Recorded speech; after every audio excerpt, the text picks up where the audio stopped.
Hey, it's Cashflow Mike, and I was mowing the yard the other day, and I saw that Caleb Hammer was going to be on Joe Rogan.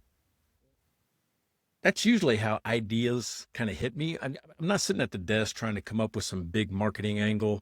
I'm outside, right? I'm doing normal, just pushing the mower back and forth, listening to something in my earbuds, and then one thought starts to just work on me, right? It just starts to get into my system. So I, I've known who Caleb was, and I've seen some of his clips, and I understood the basic idea of financial audit. People sit down, he looks at what's actually happening with their money, and then they have the conversation most people spend years avoiding, right? It's that one thing you just don't want to be told about yourself. And I think that's why his content works, right? It's not just the numbers, it's not just the shock of seeing what somebody spent at restaurants or how bad the credit card interest is.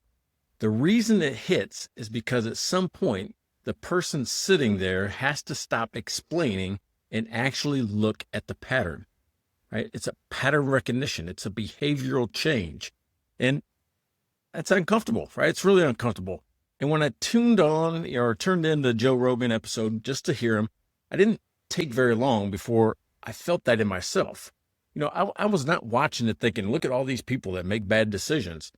I was watching it thinking, man, I remember being that guy.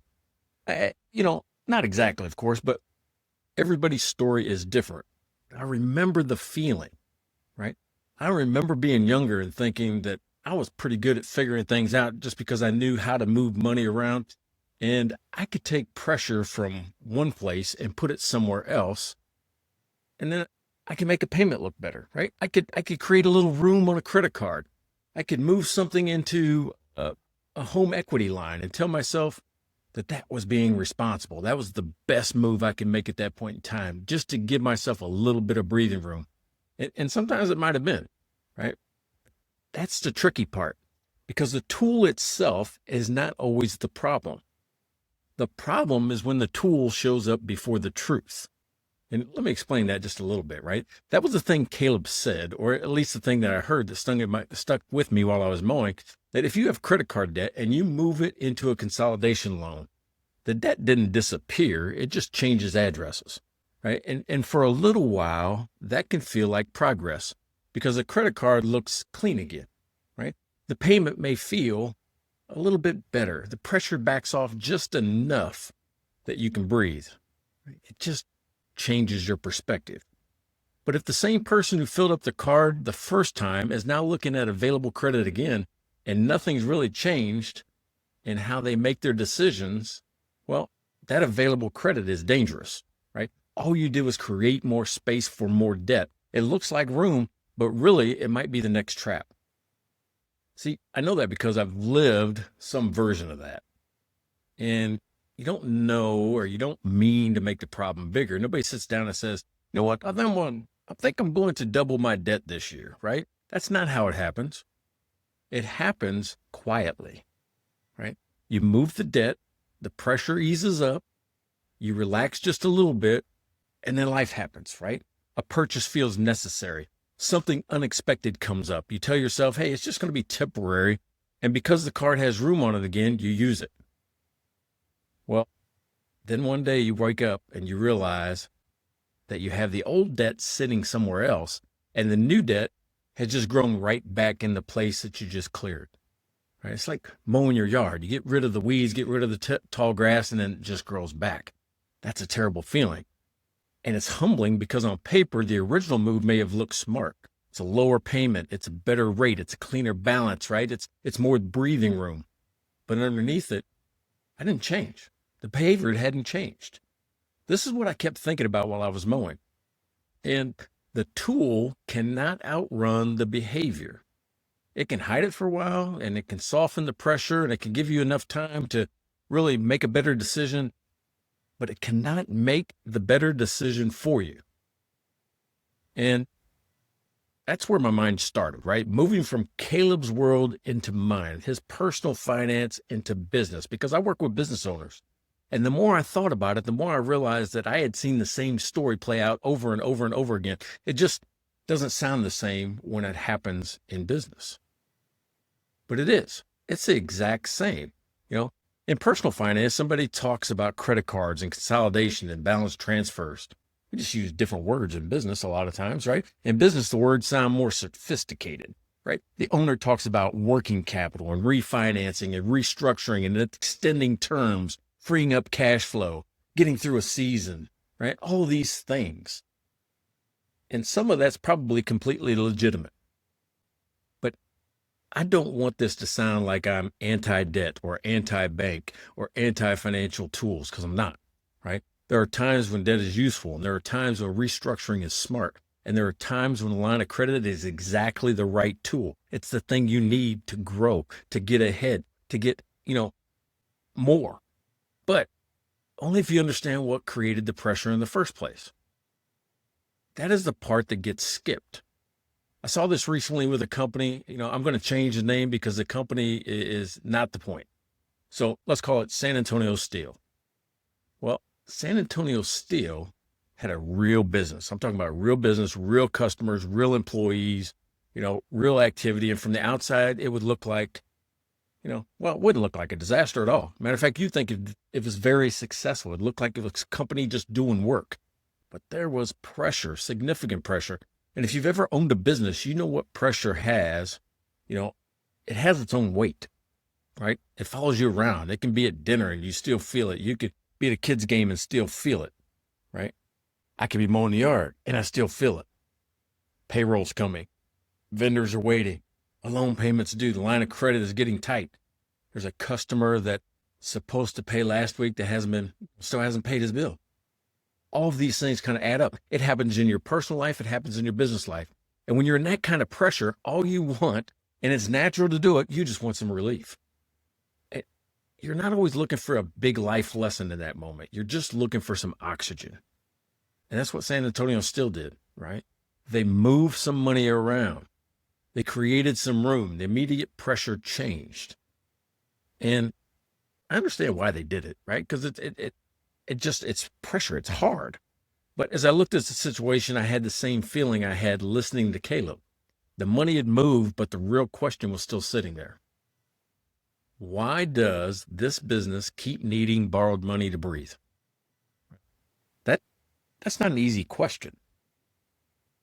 It's much easier to talk about the payment. It's easier to talk about the bank. It's easier to talk about the customer that didn't pay or is slow to pay. It's easier to talk about, the next job or the next sale, the next busy season, all these things, right? It's always the next thing that's supposed to make the pressure go away.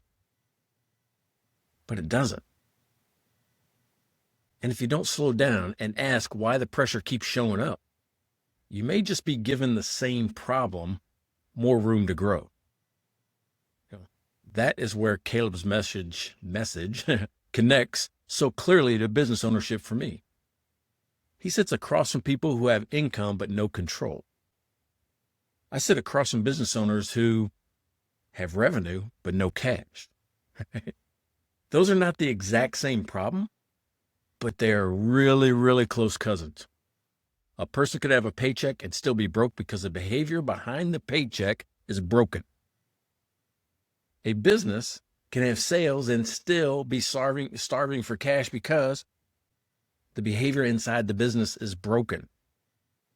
And in both cases, the numbers are going to eventually tell the truth. They may tell it late. They may tell it after a lot of damage has already been done. But they always tell it. That is why this whole thing hit me so hard. It's a lot of people who follow Caleb are trying to get their personal finance life under control. And man, that's a big deal. But some of those same people are also going to try to build something. They're going to become creators. They're going to start a side business. They're going to freelance or open a shop, right? Where they have to buy equipment. They have to hire some people to help. They got to take on their clients and borrow money and call it growth. And I love that, right? I love it because I believe in business ownership. I believe it can change a family's future.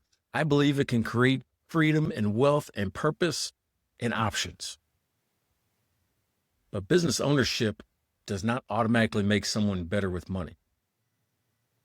Sometimes it just gives their money a bigger stage. It gives their habits a bigger stage. If somebody has a habit of treating available credit like available cash in their personal life, guess what? They're probably going to do the same thing with a business line of credit. And if someone believes a lower payment means a solved problem, especially at home, well, they're going to believe the same thing with a business loan that gets restructured. If someone is good at justifying personal spending, they may become even better at justifying business spending. Because now every purchase can be dressed up as an investment.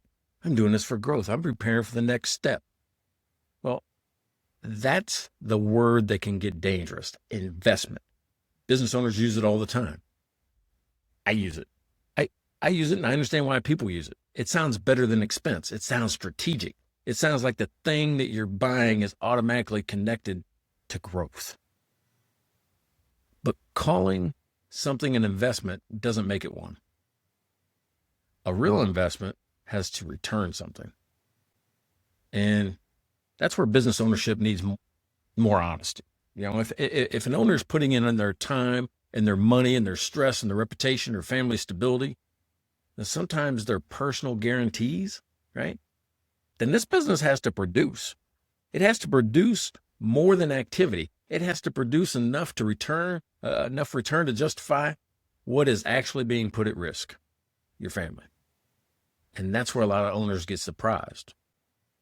Because the business may be busy, sales may be real, customers may be real, employees might be working hard, and the owner is probably exhausted, right? Because you're busy, and yet the business still isn't producing the kind of cash or profit or value that makes it a good investment. That is a hard thing to admit. It's much easier to say, hey, we just need more sales. And sometimes you do. But I've seen businesses grow and get tighter on cash at the same time. They can grow broke. More sales can create more payroll pressure. More jobs can create more material needs. More customers can create more receivables. More equipment can create more debt. Growth can be good, but growth can be, it can expose every single weak spot you have in your business. And that's why I get nervous when an owner is trying to solve pressure with motion, right? That is when they're heading for a disaster. That's what it felt like with San Antonio Steel. Not that they're lazy, right? They are not careless. They're not bad people. They were under pressure. And they were trying to keep the business moving. And everything they could do. But the question remained, was the money being moved because it was part of a disciplined plan, or was it being moved because the business had not yet faced the behavior that was creating the pressure? I wrote 71 pages of turnaround plan for them that they ignored. That is a question that matters. And it is the same question Caleb is asking in a different way. When somebody comes on financial audit with debt, the question is not only, hey, where can we move this debt? The deeper question is, what has to change so this debt doesn't come back? That question belongs in business too. Before the owner restructures the debt, what has to change so the business does not end up right back in the same spot? What has to change? Something has to do. Before the line of credit gets more room, what has to change so the room doesn't get used the same way it was used before? It's a psychological problem. Before the business buys a truck, hires a person, or takes a loan, opens a new location, it has to change in how decisions are made. You have to look at the way you use money differently. This is where I think the bridge is. Financial audit is not really about humiliating people over bad choices. At least that's not the way I see it. I see somebody trying to get people to tell the truth before they reach for another tool. And that's exactly what business owners need. They need to hear that truth. It's the truth before the tool. Because if the tool comes first, it can become a very polished way to avoid the truth. I wish I'd understood that better when I was younger. I really do. I wish somebody had pulled me aside and said, Mike, moving debt is not the same as fixing the debt. You're not as clever as you think you are. You are just making the numbers quieter for a little while. You're just kicking the can down the road just a little bit. That would have stung, right? But it would have been true. And I think a lot of business owners might need some version of that same conversation. Not in a mean way, right? Not in a shame-based way, but in a clear way. Because sometimes the kindest thing you can do for somebody is help them stop making the problem bigger. That is what Caleb does in personal finance. He really focuses on that. That is what I try to do in business finance. And I think those two conversations are closer than people realize. The biggest investment you might have is your business. When a person becomes a business owner, the stakes change. The credit card may become a company card. The car payment may become an equipment loan. The side hustle, may become payroll. The personal dream may become a business that other people depend on. Right? You've got other people depending on your decisions, and that can be a beautiful thing. It can also become a more complicated version of the same financial pattern. And we're going to encourage people to build, to create, and own. And we have to teach them, right? We have to teach them how ownership behaves financially, because ownership is not just making money. Ownership is making decisions with risk attached. That's why I built a clear path to cash. Business owners don't need another pile of numbers. Most of them already have enough numbers. They have accounting software. They've got bank statements and dashboards and reports and tax returns and somebody telling them that whether or not they've made a profit. But a lot of them still can't answer the question that matters. It's when the pressure shows up. What do I do next? That's a question, right? When cash is tight, what do I do next? When the line of credit is maxed out, what do I do next? When the business is growing, but the bank account is shrinking, what do I do next?